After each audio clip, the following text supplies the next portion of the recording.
자, 이어서 진행하겠습니다. 예. 지금 이제 주택이 뭔지 알았어요? 주택은 뭐라고요? 전일토. 예, 전일토. 예, 아주 훌륭합니다. 자, 단독주택. 예, 여기 주택은 단독주택, 공동주택을 구분한다 그러니까 이제 단독주택 보는 거죠. 자, 우리가 단독주택, 공동주택 할 때 앞에서 이거 분류법 한번 배웠었죠. 어디서? 건축법에서. 지금은 주택법. 그럼 건축법하고 주택법하고 비교를 하시면서 어떻게 다른지 정도만 보시면 돼요. 자, 단독주택에서 이 단독주택, 이 공동주택 돼 있는데 우리 건축법에서 단독주택 할 땐 공.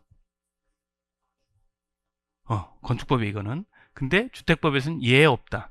끝. 끝. 네, 예 없다. 예. 제가 왜 그러냐면 여러분들이 집중해야 될 때가 있고 집중하지 말아야 될 때 힘 빼지 말라는 거죠. 힘쓰지 말라는 거죠. 자, 공동주택 뭐가 있어요? 건축법령상 아연다 기숙사가 있죠. 그러면 우리 주택법에선 기숙사 빼면 돼요. 그럼 뭐예요? 아연다 끝. 예. 자, 그러면 이제 이런 생각 들지 않아요? 건축법에선 아연다기 그래 기숙사를 공동주택이라고 분류를 했었는데 주택법에선 기숙사를 공동주택으로 분류를 안 하면 기숙사는 그럼 주택법에서 뭘로 분류해요? 요거로 분류합니다. 준주택. 네, 준주택. 준주택은 주택에 준한다는 거죠? 그죠? 그러니까 주택이에요, 아니에요? 아니죠. 그러니까 요거 주택이 아니다. 이거 이해하는 거예요, 사실. 주택이 아닌 건축물이다. 주택이 아닌 건축물이다. 주택은 뭐라 그랬죠?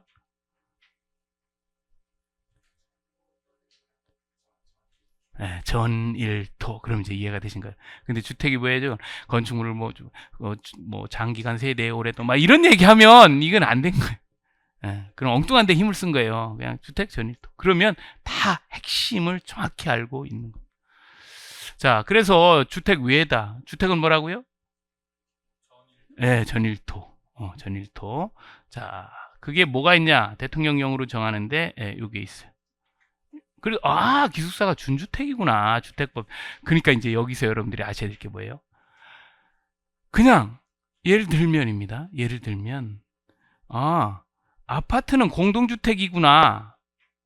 이렇게 얘기할 때, 다행히 건축법이나 주택법에서 다 공동주택이라고 하니까 망정이었지. 지금처럼 기숙사는 공동주택이구나 라고 하면 건축법 입장에서 보면 맞는 말이고 주택법 입장에서 보면 다른 말이죠. 그죠? 틀린 말이 되는 거예요. 이거예요. 그래서 그러면 무슨 법이라고 이야기를 해야 돼? 하지 말아야 돼? 해야지 여러분들이 판단하는 거예요. 이게 실무입니다. 무슨 법.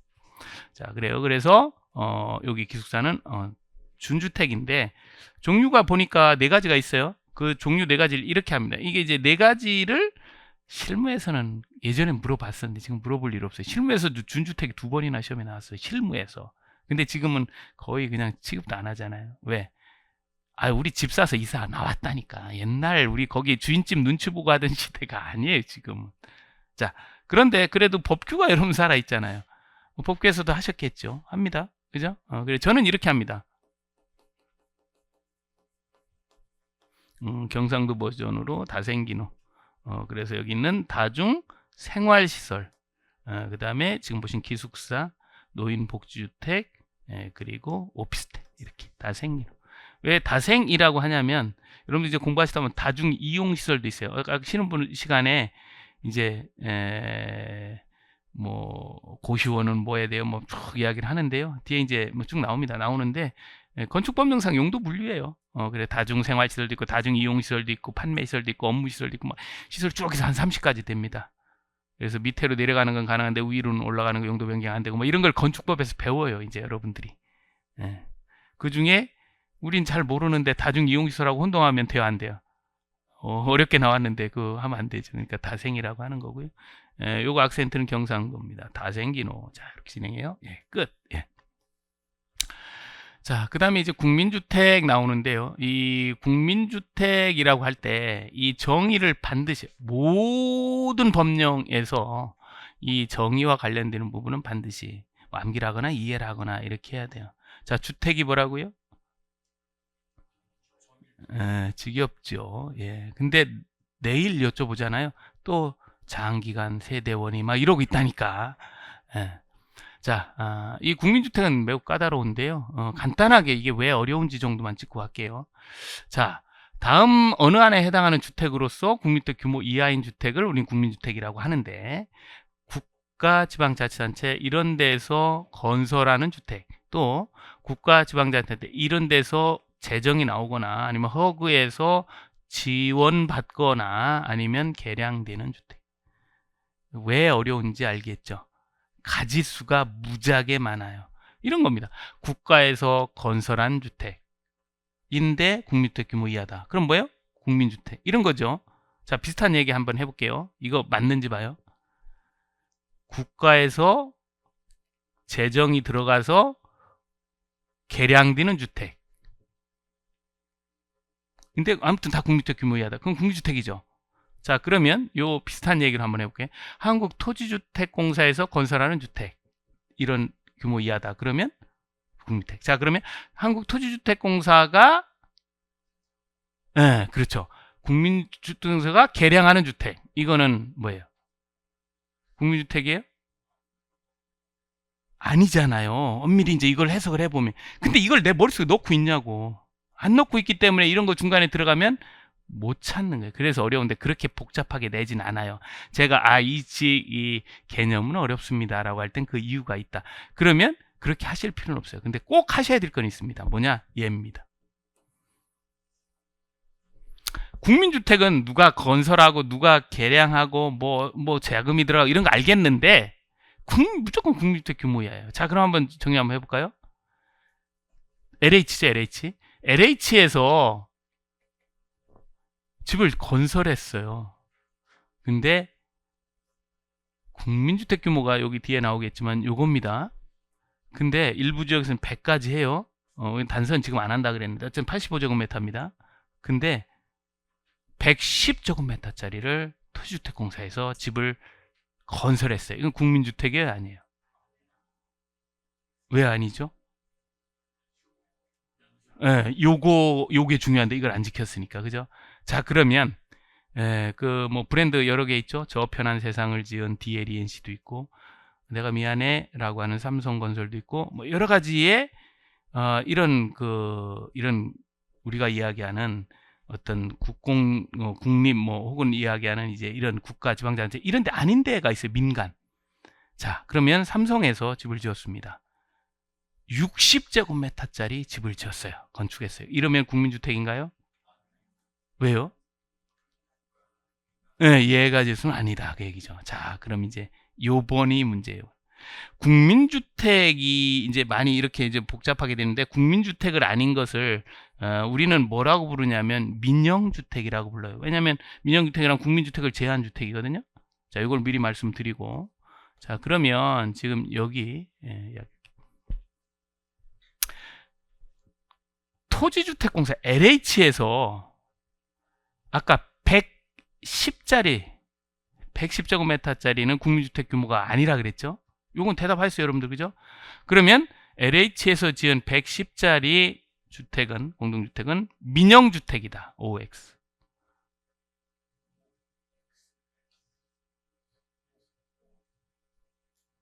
야, 이거 간단한 건데 OX가 갈리면 이거 반은 구제가 돼야 되는데 이거 큰일이네. 아니, 다 구제가 돼야 되는데 뭐 문제가 생기잖아요. LH가 지었는데 민영주택이라고요? 아까 얘기한 거예요. LH가 지은 120짜리는 민영주택이다. OX. 그래서 이 해석이 어렵다. 그 얘기를 하는 거예요. 아까 얘기했죠. 이게 국민주택인 건 알았고요. 이게 포인트입니다. 아, 지금 나왔어요? 그럼 OX예요? 오지요. 네. 이걸 제외한 건 다 민영이니까. 이런 걸 이제 해석하는 능력, 이런 걸 키우는 거예요. 이게 암기예요? 아니요. 이해입니다. 이제 공부를 하실 때. 그렇게 좀 어려운 개념이다라고 이야기할 땐 반대 해석을 해보는 게 좋아요. 지금 저 말씀드린 것처럼 국민주택을 제외한 주택은 다 민영주택이라고 해요. 국가에서 했던 뭐 LH가 지었던 그거 중요하지 않아요. 국민주택 규모 안에만 국민주택이기 때문에 국민주택 규모를 넣으면 민간이 졌던 국가가 졌던 다 무슨 주택? 민영주택.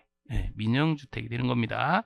자, 그리고 이제 여기에서 공부를 하실 때 이렇게 이제 따로따로 붙어 다니는 애들 있죠. 얘네들 이제 머리 글자로 정리합니다. 여기 이제 국가 할 때 국, 지, 토, 어디 있어? 예, 지. 예, 이렇게. 그래서 이 국민주택을 정의할 때 얘네들 붙어 다니는데 국지 토지가 다녀요. 국지 토지. 그래서 국지 토지 그럼 누군지는 알죠? 그러니까 이제 머리 글자를 해도 돼요. 근데 이제 뒤에서 보시면 국지 공지라는 친구가 있고 국지 공비라는 친구가 뒤에 나와요. 이건 해당 부분에 설명을 드릴 겁니다. 그러니까 지금 여기 이야기한 국지 토지가 어떻게 돼요? 비교가 되는 거죠. 비교 그럼 뭐예요? 기억해야 된다라는 거예요. 그래서 지금은 그냥 여기 국지 토지 요것만 기억하십시오. 국지 토지. 자, 토지 위에 땅을 지으니까 주택 이야기할 땐 국지 토지입니다. 예. 자, 그 다음에 아까 보신 것처럼 민영주택은 이런 거다. 임대주택이란 뭐 개념은 알죠? 임대주택. 근데 이건 하나 짚고 합니다. 기초과정에서 이건 하셔야 이제 나중에 심화 가실 때 이제 하실 수가 있는데, 이 임대주택이라고 하는 게 이런 공공에서 이렇게 임대를 놓는 공공임대가 있고요. 또 민간에서 임대를 놓는 민간임대가 있다라는 거예요. 그래서 공공임대주택과 민간임대주택으로 구분이 된다 보시면 되고, 요건 내가 알겠다. 그럼 여기까지만 하나야죠. 요거 이제 많이 이제 오류하는 것 중에 하나인데요. 항상 우리는 무슨 법령을 알아야 찾죠. 법령이 중요하죠. 아까도 봤지만 주택법이나 건축법에 따라서 이게 내용이 달라지니까. 그래서 이 공공임대주택을 찾으려면 그 법 이름이 공공주택특별법입니다. 그럼 민간임대주택을 찾으려면 민간임대주택에 관한 특별법이에요. 이름이 두 개 다 특별법인데 하나는 공공주택특별법이고 하나는 민간임대주택에 관한 특별법이에요. 이게 이제 차이가 있어요. 어떤 차이가 있냐면 얘는 이 민간임대주택을 다룬 이 법률은 이 민간임대주택에 관한 특별법은 분양 얘기가 나와요, 안 나와요? 안 나오지. 임대주택에 관한 특별법인데 분양 얘기가 안 나오겠죠. 자, 그런데 여기 공공임대주택을 다루는 법령은 뭐예요? 공공주택특별법이에요. 그러면 이 공공주택특별법에는 분양 얘기가 나와요, 안 나와요? 나온다는 겁니다. 그죠? 아까 분양주택 뭐 이야기를 했어요. 그래서 여기는 이제 분양 이야기가 나옵니다. 여기는. 그러니까 공공임대주택도 있지만 분양주택도 있죠. 그건 다 이 법률에 의해서 통제가 돼요. 임대주택은 민간임대주택은 임대주택 이야기만 합니다. 그죠? 그래서 이제 이렇게 이야기를 하고 있다. 그럼 분양에 관한 그 민간 분양주택을 다루는 근거 법률은 뭘까요?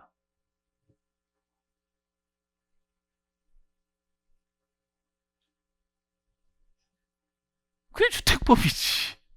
주택법은 이제 국가, 민간, 분양, 뭐 삼성, 현대, 뭐 LH 다 하는 거 아니에요, 주택법, 그죠?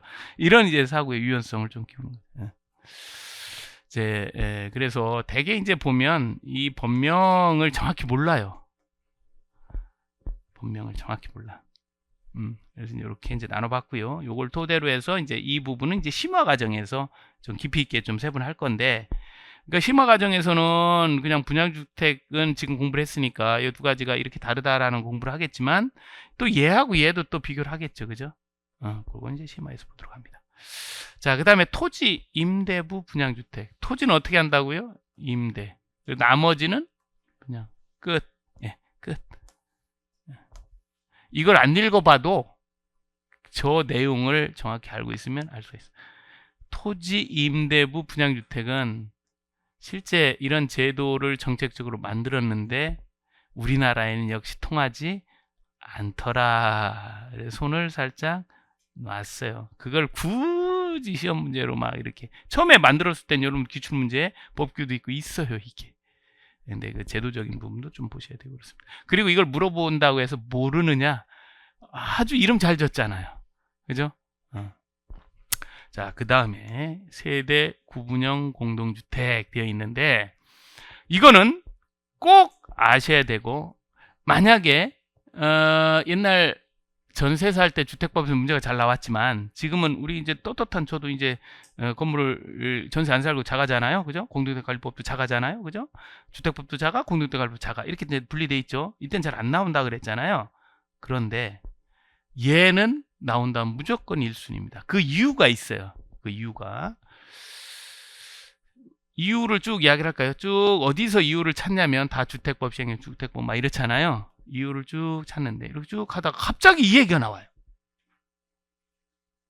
아니 왜 주택법 배우는데 와서 공동주택관리법 얘기 나오지? 그럼 뭐예요?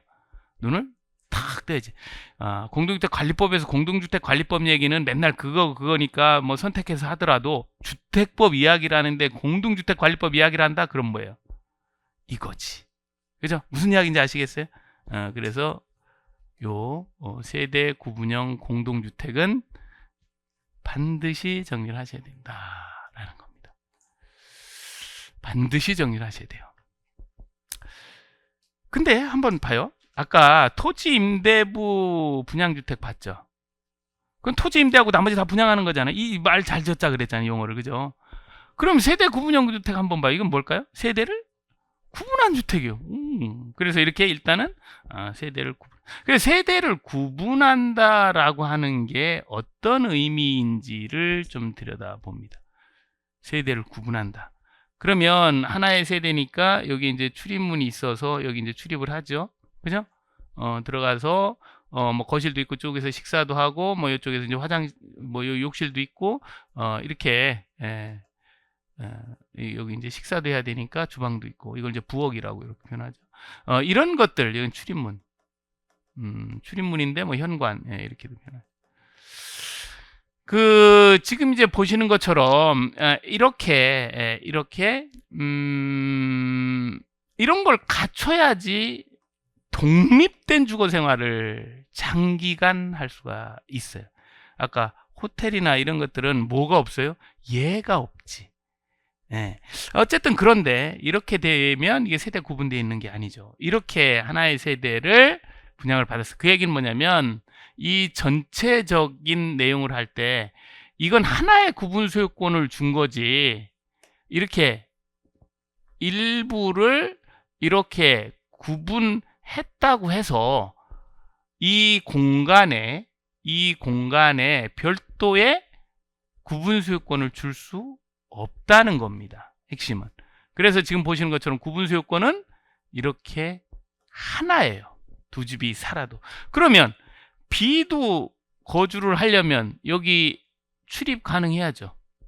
그죠? 또 여기에서도 식사해야죠. 부엌 있어야죠. 또 여기서 씻어야죠. 욕실 있어야죠. 요 세 가지가 얘도 별도로 있어야 되겠죠. 그죠?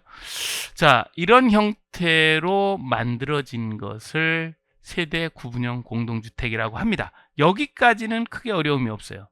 자, 그런데요. 이 세대 구분형 공동주택이 이렇게 나타나게 된 배경이 두 가지가 있다는 거예요. 두 가지. 하나는 처음에 집을 만들 때부터 이렇게 만들어요. 누가? 삼성이, LH가 이렇게 만드는 거예요. 이렇게. 자, 우리가 이제 요 얘기를 잠깐 할 텐데, 여러분 법규 과정에서 아마 공부를 하셨을 텐데, 집이 탄생될 때 근거되는 법령이 있어요. 집을 막 지면 안 되죠. 허락받고 집을 지어야죠. 이걸 건축허가라고 하잖아요.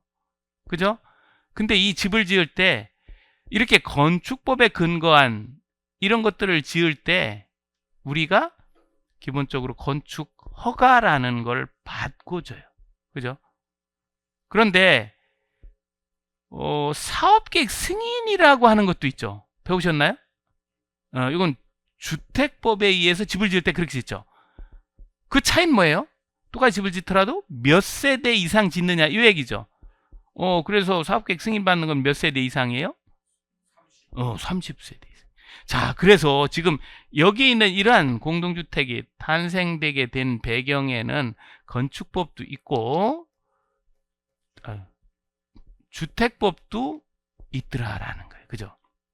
그래서 건축법의 경우는 3세대 미만, 일반적인 경우입니다. 주택법의 경우는 3세대 이상인데, 그때 집을 짓겠습니다 라고 하는 이 인허가 절차를 이야기할 때 얘는 건축 관련해서 짓겠습니다라는 허가가 필요하고, 이 주택 관련해서는 사업 계획 승인이 필요하다라는 거. 그 얘기는 뭐냐면 얘는 그냥 뭐 30집이 안 되니까 그냥 집만 지어도 거기가 이제 주변 상가 가지고 뭐 편의점 가서 이렇게 생활 활동을 할 수 있지만, 얘는 3세대 이상이니까 3세대 이상에 1000세대 2000세대 있잖아요. 1000세대 2000세대를 그냥 집만 지어 놓으면 저 끝동에 있는 사람이 물건 사러 가고 그럼 저 마트까지 가려면 시간 많이 걸리고 이렇게 하고 생활 이용 편의 관리실도 있어야 되고 이런 거 없으면 안 되니까 주택과 부대 복리시설을 함께 계획적으로 짓는다라는 의미에서 용어를 사업 계획 승인이라고 이야기를 하는 거예요. 자, 어쨌든 이렇게 이야기를 합니다. 그래서 이렇게 이제 두 가지 형태가 있는데 이렇게 사업 계획 승인을 받을 때 아예 처음부터 이렇게 짓는 형태가 하나가 있어요. 자, 그리고 또 어떤 형태가 있냐면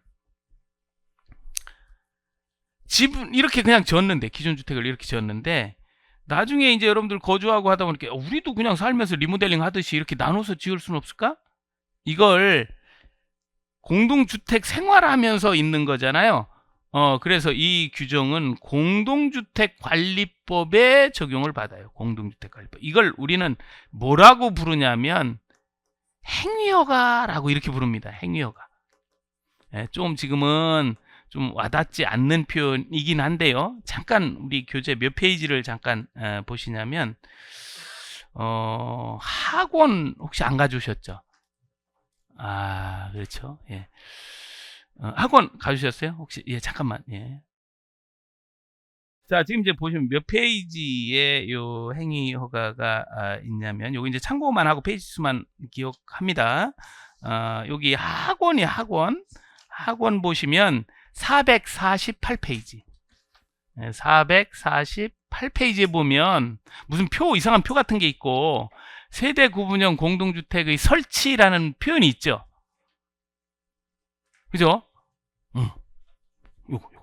그러니까 지금 보시는 것처럼 결과적으로 보면 요러한 형태가 있고 요러한 형태가 있다라는 거를 인식을 해야 돼요. 그래서 이제 그거는 이제 관리와 관련해서 살면서 하니까 관리사무소장님이 뭐 이런 이제 핸들링 해야 되니까 이게 공동주택 관리법에 들어있는 거예요. 살면서 하는 거니까. 이건 이제 집 지우고 이제 사업체 인수인계가 떠나니까. 이렇게 두 가지 형태가 있다. 그러니까 처음에는 이렇게 만들었었는데 이렇게 이제 동의받아서 구분하겠다. 이렇게 두 가지 형태가 있는데 이 기준이 달라요.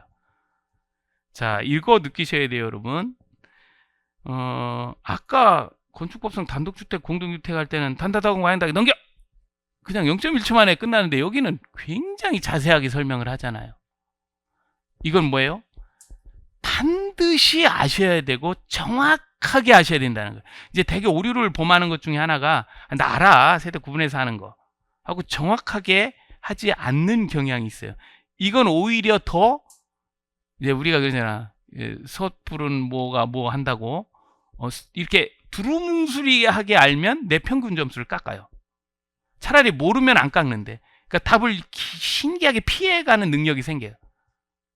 그러니까 정확하게 아셔야 됩니다. 그러니까 공부를 할 거면 하고 말 거면 말고 이렇게 하셔야지, 그냥 어느 정도 뭐 두루뭉술이 그 대충 그까이 거 뭐 대충 누구 뭐 개그맨 뭐 그런 얘기도 하잖아요. 이렇게 하시면 절대 안 돼요. 절대 안 됩니다. 차라리 입을 딱 꺼냈으면 정확하게 하든가 아니면 입을 딱 닫아야 돼. 이건 실무에서도 마찬가지예요. 실무하실 때도. 자, 이렇게 이제 두 가지 형태가 있다.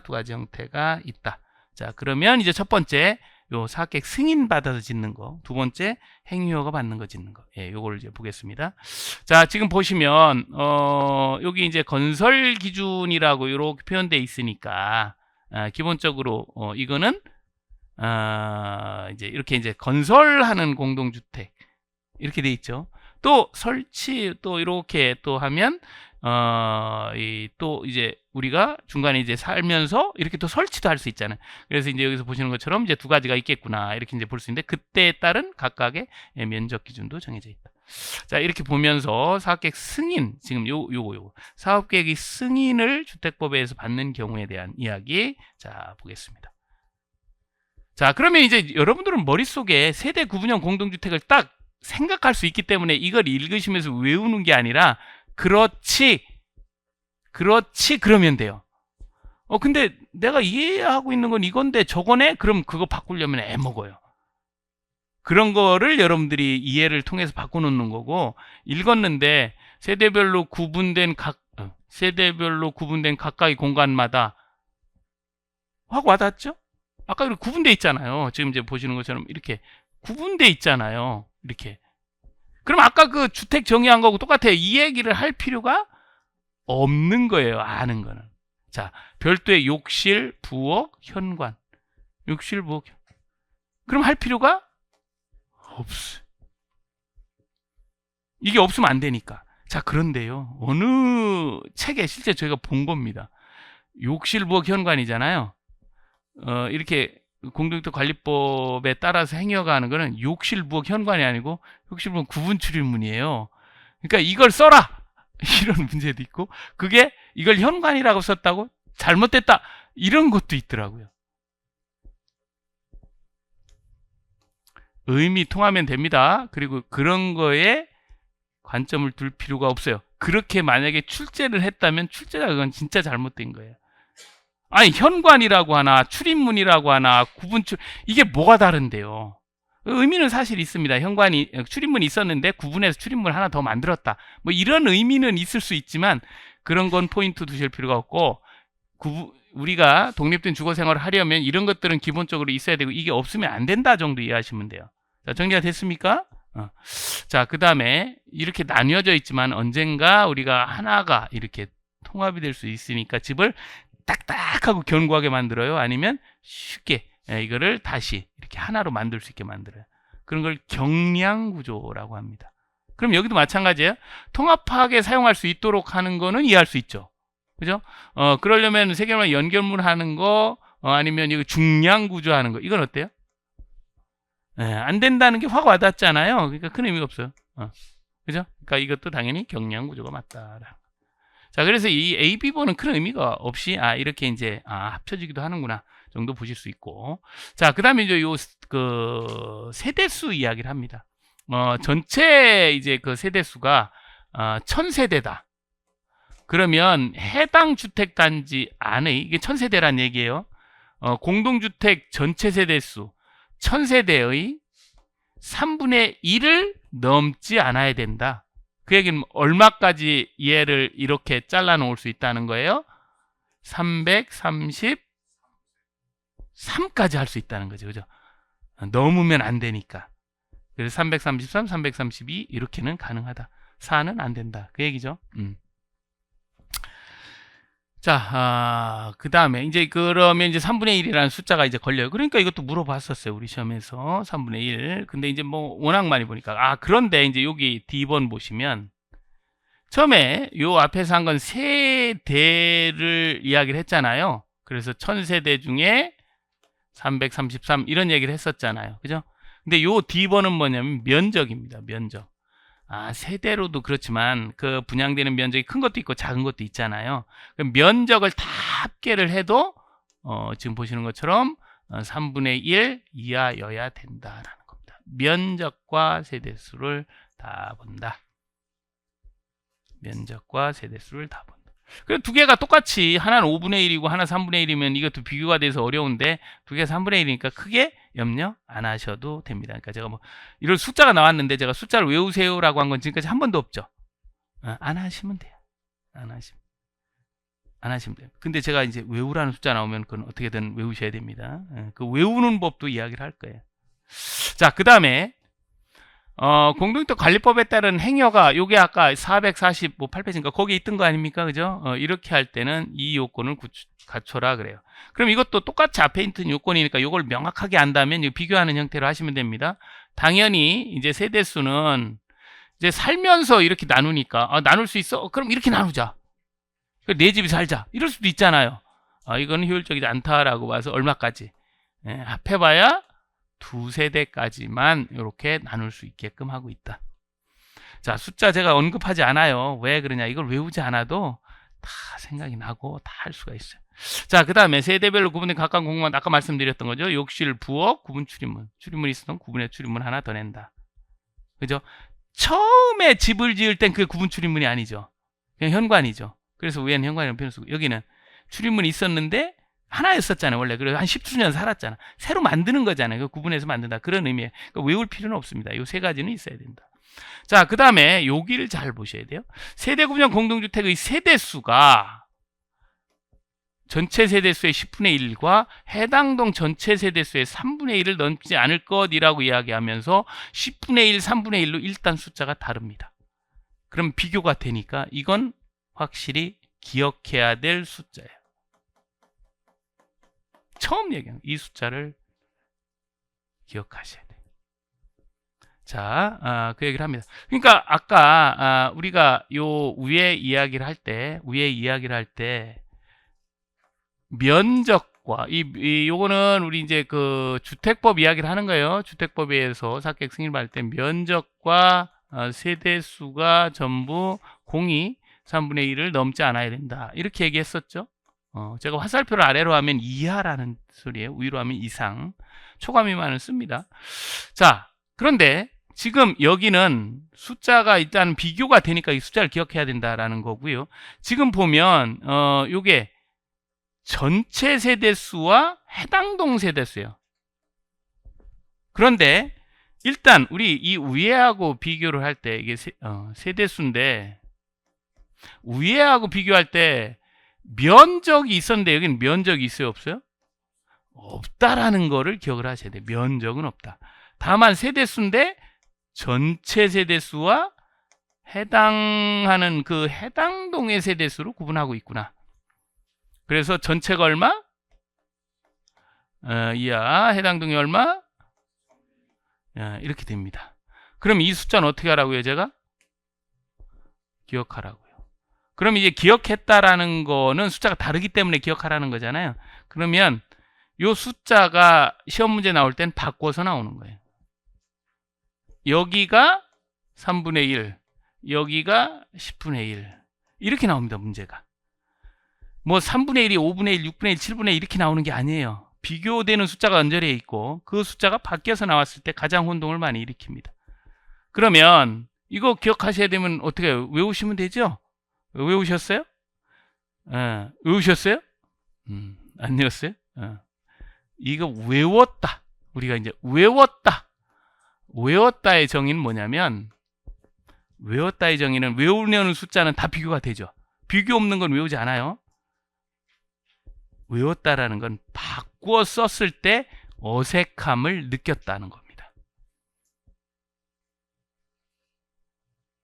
굉장히 좀 무슨 얘기냐면 지금 이런 규정이 있었는데 지금 여기 10분의 1과 3분의 1이 있었는데 이걸 여기를 3분의 1 쓰고 여기 10분의 1을 써서 여러분들이 한번 생각을 해보면 뭔가 어색한데 이렇게 느낄 수 있어야 된다라는 거예요.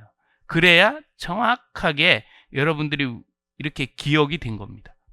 자, 무슨 얘기냐면 이런 거예요. 자, 그러면 요 지문을 제가 여기를 3, 여기를 10으로 해서 넣고 실제 사례를 가지고 이야기를 해볼게요. 얼마나 어색한지 한번 볼까요? 자, 여기 이쪽에서 볼게요. 공간이 좀 작은데 좀 더 올려서 보겠습니다. 자, 요 얘기를 하는 거예요. 자, 여기 공동주택이 있습니다. 그냥 간단하게 동이 딱 2개만 있다고 가정을 할게요. 동이 딱 2개만 있습니다. 50세대, 50세대예요. 그럼 전체가 100세대입니다. 아주 심플하게. 그러면 전체가 얼마 이하라고요? 이거는 원래 이제 여러분들이 하셔야 될 거고 바꿨을 때 어색함을 느끼시면 이건 정확히 이해하시고 암기하신 거다. 암기를 정확히 하신 거다. 자, 이게 얼마라고요? 3분의 1이라고 가정을 하는 거지. 이 숫자를 바꿔 시험 문제 그렇게 나올 거 아니에요. 그럼 그게 잘못됐다는 거 체크하면 되는 거 아닙니까?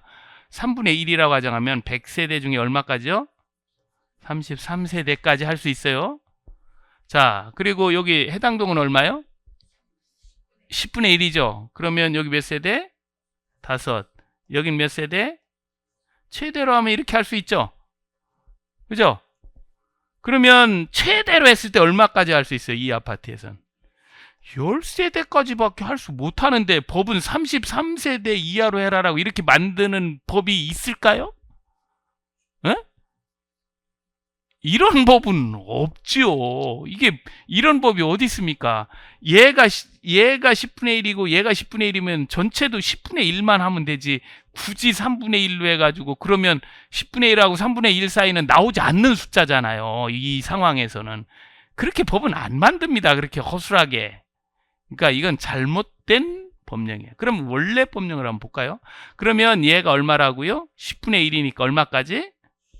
10세대까지 가능하다. 그런데 얘가 얼마까지 할 수 있어요? 바뀌었으니까 3분의 1이니까 우선 15세대까지 할 수 있죠? 얘도 14세대, 얘도 15세대를 하겠대요. 그럼 얼마예요? 30. 그러니까 이렇게 허가가 들어오면 어떻게 하라고요? 행여가 들어오면 빠꾸시키는 거지. 당신 전체 합해서 이거 다 하면 관리사무소 쫓고 하니까 어린이 놀이터 쫓고 애들 기다려야 되니까 얼마까지? 너네는 여기서 전체적으로는 10분의 1 가능하고 동에서 예를 들어 이동은 안 한다. 그럼 이동해서 좀 더 할 수는 있다. 이렇게 여유를 주려면 얘는 3분의 1, 얘는 3분의 1까지 가능하다. 그러면 3분의 1로 풀로 할 수도 있지만 3분의 1까지 가능하니까 그래 줄입니다. 그래 10집만 할게요. 여기도 10집만 할게요. 안 돼. 20집 안 돼. 우리 5집 할게요. 우리 5집 할게요. 그래 그건 가능하지. 이렇게 허가가 된다는 이건 맞는 법률 체계라는 거죠. 자 이렇게 됐을 때 얘가 10집을 하면 이 집은 우린 안 해. 그래도 가능하다는 거예요. 이렇게. 이게 이제 여러분들이 이 숫자에 대한 부분을 볼 때 그냥 단순히 암기만 하는 게 아니라 이렇게 숫자를 바꿔놨을 때 난 어떠한 일이 있어도 틀리지 않는다. 그러면 바꿔 썼을 때 이게 어색하다는 걸 알면 절대 틀리지 않아요.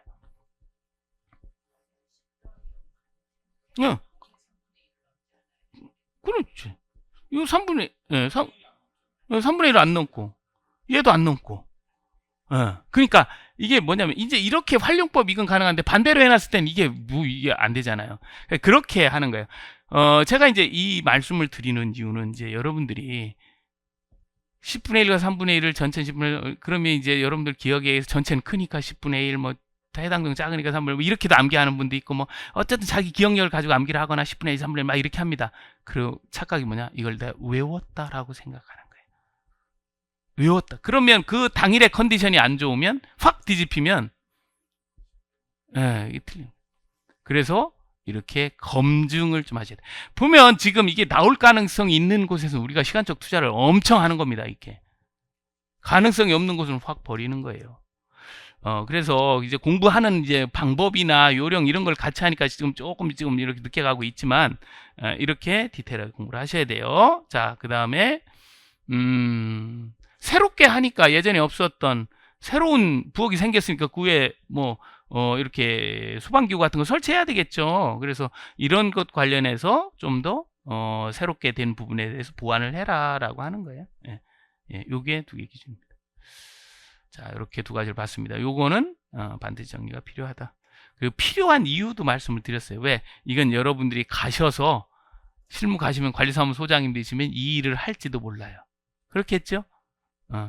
자, 그 다음에 주택건설 기준 등을 적용하는 경우에 대해서 이건 이제 아직 요거를 안 배웠기 때문에 좀 어려운 이야기 있을 수 있는데 이건 언제 쓰는 거냐면 우리 이번에 시험 문제에서 여기서 세 문제 나왔어요. 이거에서 이게 언제 쓰는 거냐면 아까 주택법에 30세대 이상 집을 짓는다. 그러면 집을 어떻게 질 것인가라고 하는 자가 필요하죠. 기준. 그 기준이 요겁니다. 주택건설 기준. 주택건설 기준. 정확히 표현하면 주택건설 기준 등에 관한 규정이고요. 이것도 여러분들이 학원에서 학습을 해요. 학원에서 학습을 합니다. 그래서 어쨌든 이렇게 집을 지을 때 이제 이런 판단을 해요. 관리사무소 크기나 이런 어린이 놀이터 크기가 뭐에 의해서 좌우되냐면 여러분 단지수 큰 데 가면 관리사무소 크죠. 단지수 작은 데 가면 관리사무소 작죠. 왜 그래요? 이 관리사무소 크기는 이 세대수에 연동하게끔 만들어 놨어요. 그러면 이런 고민이 들죠. 그러면 지금 구분해 놨는데 그럼 두 집이 사는 건 사는 거잖아요. 그러면 이거를 두 집으로 볼 거냐 한 집으로 볼 거냐, 관리사무소 크기를 결정할 때 요 얘기예요. 한 집으로 한다고요? 두 집으로 한다고요? 한 집으로. 처음에 사업계획 승인 받은 세대가 1000세대면 1000세대, 100세대면 100세대로 하는 거지. 거기에 110세대가 산다, 뭐 1100세대가 산다 그래서 1100세대로 관리사무소를 만들 수 없다. 그럴 수밖에 없죠. 왜? 집을 지을 때 관리사무소도 같이 짓는 거지. 얘 세대 구분한다고 그래서 이만큼 늘어났다 그래서 관리사무소도 늘리고 이렇게 하진 않잖아요. 그래서 이해를 하시면 됩니다. 한 세대로 본다. 예.